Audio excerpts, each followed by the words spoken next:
நம்ம captain America எப்படி அந்த 6 ஸ்டோனை ரிட்டர்ன் பண்ணியிருப்பாரு? ஸோ இதோட தியரி படி பார்த்தோம்னா, ஸோ அவர் வந்து பார்த்தீங்கன்னா ஒரு 3 ஸ்டோனை ஈஸியாகவே ரிட்டர்ன் பண்ணிடலாம். ஸோ அந்த 3 ஸ்டோன் என்னென்னு பார்த்தீங்கன்னா டைம் ஸ்டோனு, பவர் ஸ்டோனு, அப்புறம் வந்து சோல் ஸ்டோனு. ஸோ இதில் வந்து பார்த்தீங்கன்னா ஒரு பவர் ஸ்டோனையும் சோல் ஸ்டோனையும் ரிட்டர்ன் பண்ணிட்டாரு.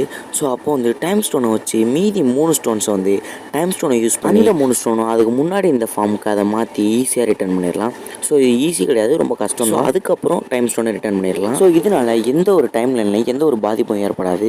ஸோ எல்லாத்துலேயும் இருக்க முக்கியமான கேள்வி என்னென்னா, சோல் ஸ்டோனை ரிட்டர்ன் பண்ண பிறகு நம்ம நட்டாசா திரும்பி வருவாங்கன்றது தான் அந்த கேள்வி. ஏன் எல்லாரும் அப்படி கேட்குறாங்கன்னா, நட்டாசாவோட சோலை விட்டு தான் அந்த சோல் ஸ்டோனை எடுத்துகிட்டு வந்துருவாங்க.